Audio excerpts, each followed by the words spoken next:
ایسے جانثار بنے آغا عبداللہ حسین کے لیے اور دوران غیبت آقا امام زمان علیہ السلام کے لیے، ایسے جانثار چاہیے۔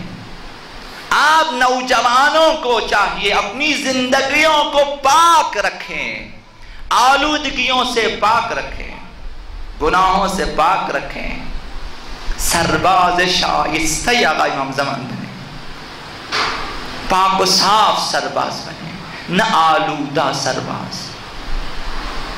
اس سپاہی کی کیا حیثیت ہے لشکر میں؟ آپ خود بتا دیں، ایک سپاہی ہو،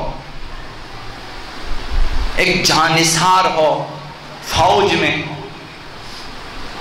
کہ وہ شراب بھی پیتا ہو، چرس بھی پیتا ہو، نشہ بھی کرتا ہو، آلودگی خمار ہے، وہ کس کام آئے گا؟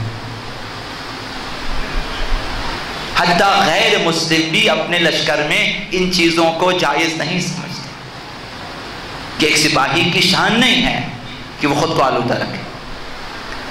یہ عام ملکوں کی فوج میں یہ سلسلہ ہے۔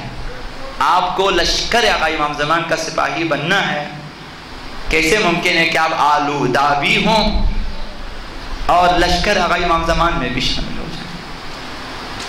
مشکل ہے، صاف کریں۔